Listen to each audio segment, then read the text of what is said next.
All right, we're live. Hi, everyone. We'll get started in just a minute. So if you're watching it on the recording, you can just go forward a minute.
All right, I guess we can get started, right?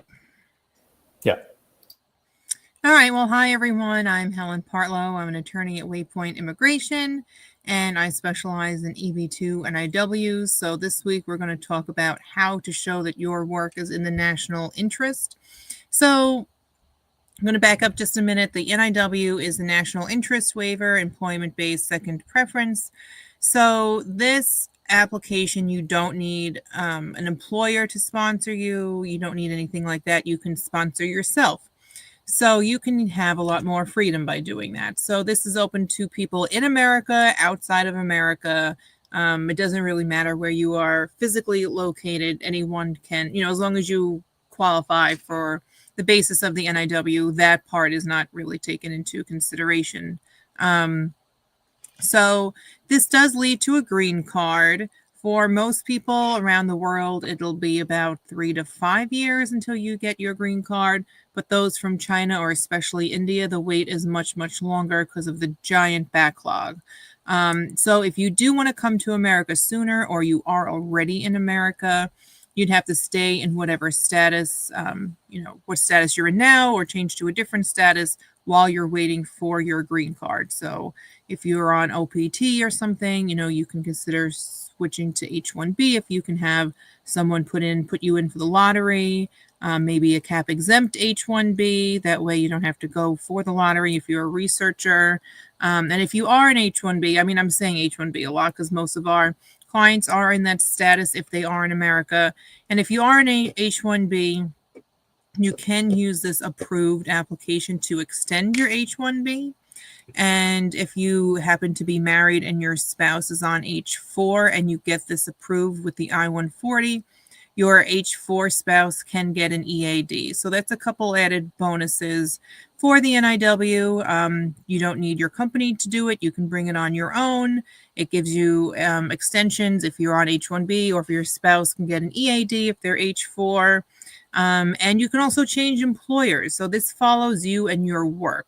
So every time, otherwise, if you go through PERM, you have to have your new company then sponsor you on PERM and go through the process all over again to get that green card. So this gives you a couple extra perks, but it does not grant you any status. It doesn't grant you any work authorization or any of that. You have to wait until you get your green card in hand. So if you're outside of America and you get this approved, it's still going to be a long wait until you're able to actually get the green card and come to America. So this is a long-term planning option, but it can give some short-term benefits depending upon your particular scenario.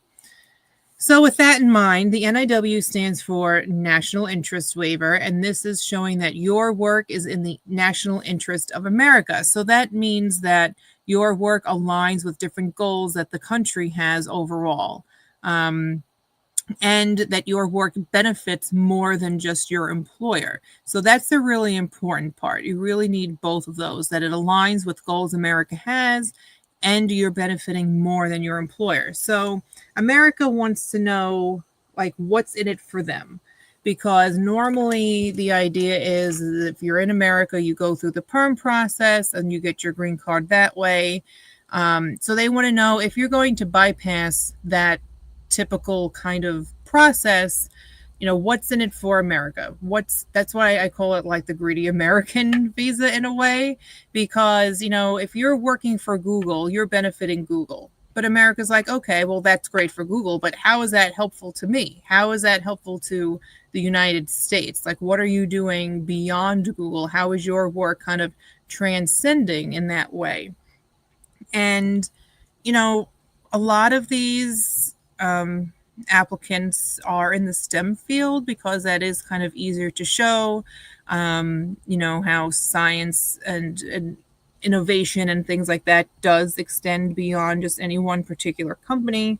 It also can be, kind of easily seen in like a public health scenario, how if you're helping to, diagnose or treat Alzheimer's disease or something like that, that's obviously benefiting more than just your particular company. Like you're helping save people's lives, improving people's lives, and that sort of thing. So it is easiest to maybe see it in that way, but that doesn't mean it's easiest to prove, because this is not an analysis of the field you're in. So, just because you are in AI and AI is exploding everywhere, and, obviously there's lots of executive orders and different things the government's doing to kind of help push the furtherance of AI, that doesn't mean that you are going to get approved, because this is not asking, is AI important? The question is, are you as an individual within AI innovating beyond just your company? So it really is super specific to just you. And this has changed. I would say year or two ago, if you said you were in AI or if you were in STEM, like there used to be a slight preference for those in STEM, that they would just kind of have like a little bit of a leg up with this application. And then you would say, oh, yes, I'm in AI, I'm doing this and that. And they'd say, okay, approved. Like, they were a lot easier to approve. But they're definitely looking for specific examples to you as an individual within the field. So that's really important to kind of try to understand.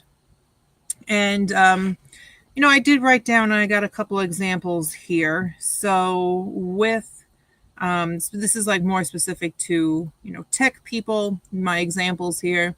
Like as a software engineer, a weak framing would be something like, I develop back-end systems at XYZ Corp, because USCIS is just going to be seeing you benefiting that company. They're not going to see how does it go beyond that.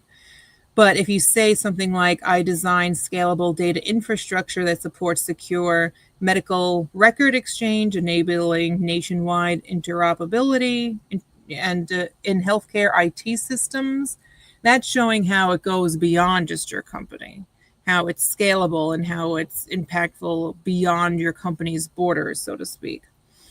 As a data analyst, saying something like, I analyze sales trends for my employer. Like, okay, well, that's helping your employer, but how is that helping anybody else?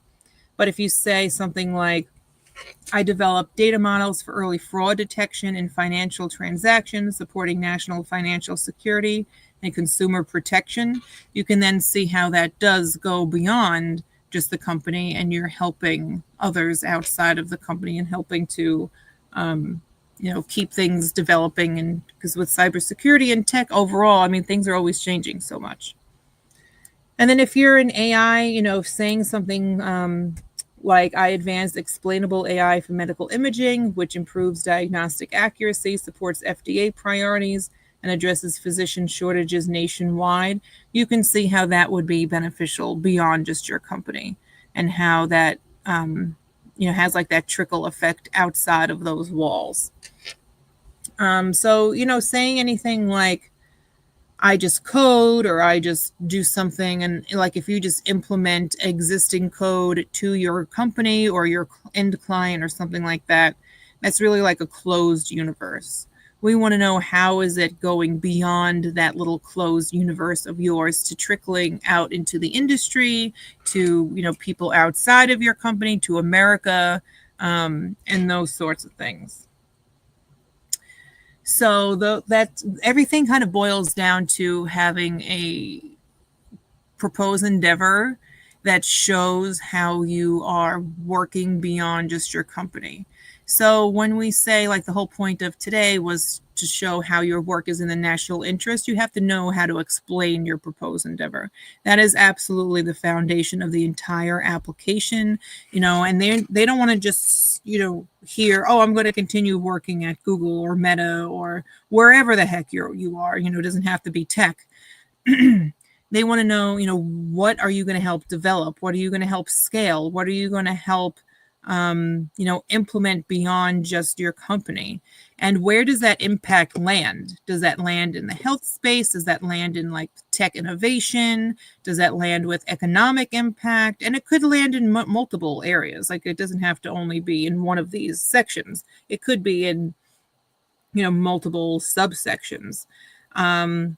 But yeah, the proposed endeavor is really important, and they want to know also, like, what are your methods? What are your techniques? What are the technologies you will use?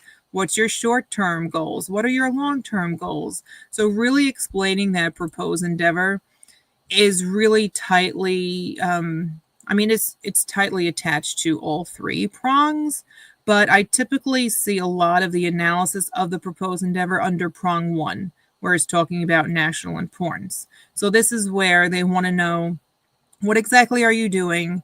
How is that going to end up helping America? And, does that align with goals America has set? So, initially we would have said, like, maybe those in the clean energy field do not align as well now under Trump, but we still get those approved. So you can still show things that you may not automatically think as being aligned to different things that the government wants to advance right now. But the government wants to advance energy independence, not relying on other countries for our oil and for, whatever else it is that we rely on them for. So if you maybe are in a field that you think is not necessarily as aligned with a national goal right now, you may just need to rethink of how, like, what are you doing? Like, you may only be concerned about the environmental impact, but you may have other impacts beyond that. And those other impacts could be of national interest to the government. So, while the government is not necessarily relying so much on the environmental impact, but they do want to know about, are you helping save things with supply chain or with money? Are you helping with efficiency? Are you helping us rely more on ourselves and less on others? So just kind of like rethinking of how your work kind of relates in this kind of way is also, I think, important. A couple other things I wanted to add in also briefly. I am going to take questions at the end in a couple of minutes. So if you did have any, you could just put them in the comments. But I just wanted to talk about first, if you are not in America, for the NIW to show your national interest. So if you're not in America, that's totally fine. But there is maybe like an added argument that you need to make in your application versus someone that's already here. They're going to want to know, how is your work outside of America translatable to work in America? Like, is the problem similar here? Is your techniques and your experience still needed here? Like, just because you're helping a problem and have developed something outside of America, they want to see how is it connected to a problem in America. So one way of doing that is by getting a reference letter from someone in America. The person does not have to have been born in America, but they have to be in America, and they should be as high of a level in a company as you can, because they're kind of like, this letter, I think of like a bird's view of the industry in America, and they can kind of then show how your expertise is translatable and needed here, because, there's, they kind of like describe what's the problem in America and how your skills can help solve those problems here. So it's just kind of like bridging that geographical divide, if you will, of how whatever the issue is in your country that you're helping, is relatable to an issue in America that you could help here. So that just kind of helps show that, because also part of prong 3 is showing how you've like benefiting America. That is kind of part of the argument there. And then also with proposed endeavor, they want to know, like, as soon as you come, how can you be helpful now? They want to see, like, what would that look like? What would, what kind of projects would you work on? What's your short-term goals? What would you see for the long term? And, if you're not in America, you just have to describe these things. And getting a reference letter to kind of do almost like an industry evaluation against your skill set, that really kind of does help bridge that divide. And then the second little niche thing I did want to talk about is if you wanted to open a business. So, earlier this year in January, there was a policy manual update. And if you want to open up a business, that's, a lot of people do for these NIW applications, and that's totally fine. But the policy manual update says that the work your business does itself has to also be in the national interest. So it's not just enough for you to open up a business and have an economic impact, by creating jobs and having revenue and things like that. They want to know about the work itself. So if you wanted to, come here and open up an ice cream shop or something like that, the business that you are doing in and of itself is not nationally important, unless you are doing some sort of food safety thing or something completely revolutionary. But like the typical person that would want to open up an ice cream shop, that is not of national interest. So if you want to come and open up something that has to do with cybersecurity and enhancing, protections, or something to do with AI and implementing things and having it be more accessible for small businesses, these are kind of like the businesses that also are in the national interest. So you'd have to show, not just the economic part, but also the work the business in and of itself would be doing. And then a couple other things to consider if you did want to open up a business. And this is like, something you would do immediately. You would want to show that you have a business plan, that you have potential clients or customers lined up, or maybe business collaborators. Maybe you have a business partner. They're going to then want to know, like, what is your business skills? Like, do you have business skills? Are you partnering with someone that has business skills? And like, how are you funding it? Are you, putting in your own money? Did you get a loan? Do you have any investors? Things like that.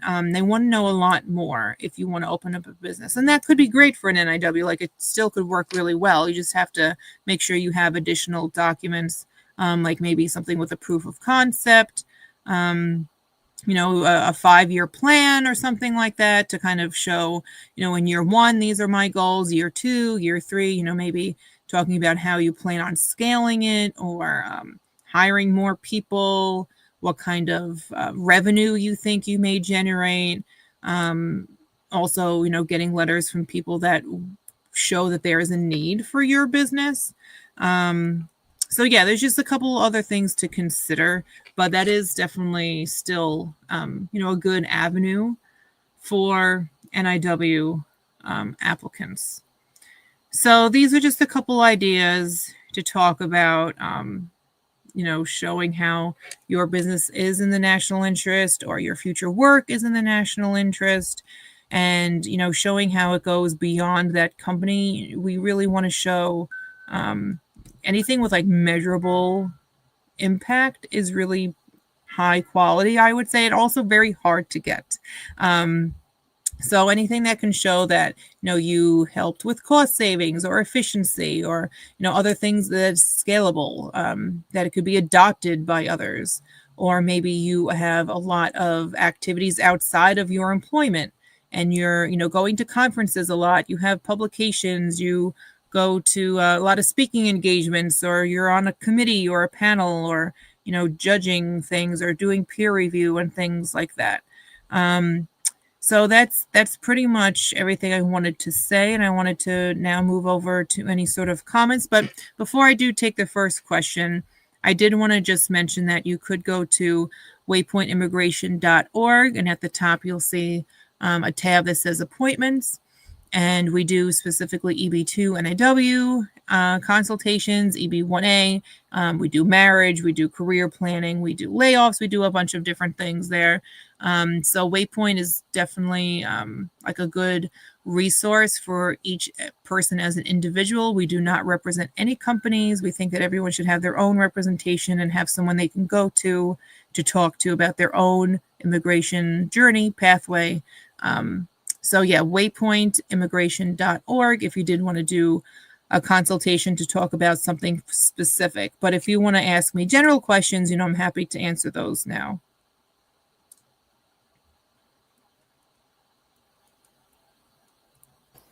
I submitted most of my supporting documents with the initial petition, like letters, research, supporting documents, etc. I have no major documents left. What do I need to do in case of an RFE to prove national importance or prong 3? Yeah, that's a very specific question. So, it's also hard to predict what would happen. So if anyone does get an RFE, I have a meeting later on today with someone. We do meetings with those that did get RFEs. We do not respond for you unless we were the original attorney that, put in your application. But if you wanted to just talk it out with us, ask for strategy, things like that, you can do that through a consultation.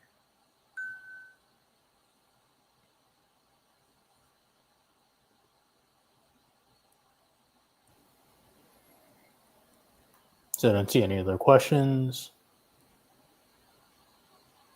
Okay. Let's see. Some other ideas maybe to help show national importance. I already said publications, but maybe patents are also really good. Showing that your name is on it. It's not quite like the level of EB-1A for original contribution, but if you can show that it's being used or adopted or how it impacted, what the impact was is great. And going along with that, like any sort of open source contribution, maybe you have a GitHub profile, things that can kind of be shown through that way. Maybe you have some sort of collaborations with different U.S. universities or companies or labs or some sort of stakeholder that would also show that they're interested in adopting your technology. I'm trying to think if I can think of anything else here.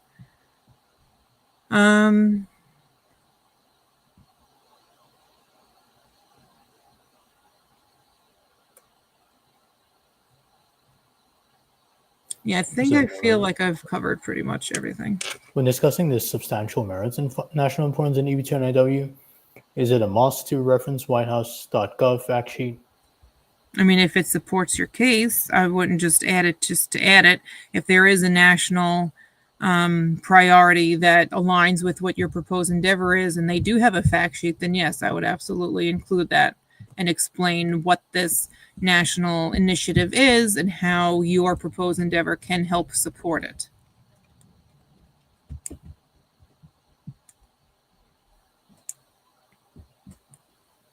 So I don't see any other questions. All right, well, we'll just end a few minutes early then. If anyone has any questions later on, you can comment on LinkedIn or message me on LinkedIn, and I can help answer anything at that point. Oh, there's one. Sorry if somehow related, but would it be better to take an F1 OPT NIW path or H1B academic to NIW, or does not matter? Well, considering the wait time for the NIW green card is about 3 to 5 years, your OPT is not going to last that long. OPT at most is 3 years if you have a STEM degree. So the timing would be very tight for that to actually work out. So I would suggest if you can get an H-1B, always opt for the H-1B, because then that way that lasts for 6 years and you would hopefully get your green card by then. And if for some reason, if not, you can then just renew it because you would have this approval. And H-1B is also dual intent, so you can intend to stay temporarily or permanently. So there should be no issues with that either. I have recent research papers, but since they are recent, they wouldn't have as many citations. Is that still okay, or that wouldn't work? I mean, that could still work because you can talk about maybe where they were published, just because they were recent doesn't mean that they still can't be beneficial to the industry.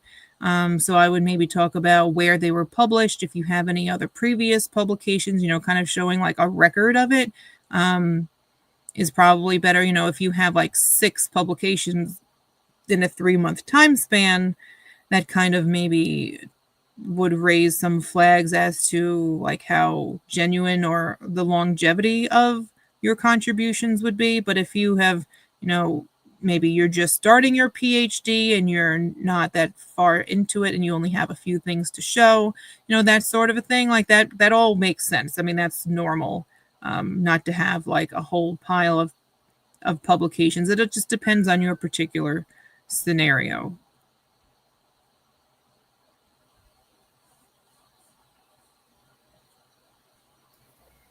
My project does have the potential for national impact. However, it is still in the pilot stage. My question is, should recommendations provide letters that emphasize the project's future potential, or would it be more effective for them to highlight my previous work? I would do both. So I would get reference letters that can talk about the importance and the need for your future work, and then also ones that know your past work and how that shows that you're capable of doing that future work. So I would definitely do both. In research paper, this position matters is if there are 5 people altogether. So, this does have some weight. If you're like the first author or the last author of a whole bunch of people, but it is also important to share and explain what your role was in the project, and then how like the importance of the overall publication is.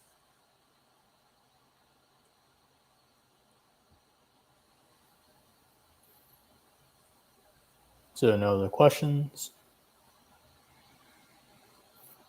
All right. Well, we'll just end early then. If anyone has anything, they could message me. Okay. All right. Thanks, everybody. Thanks, everyone.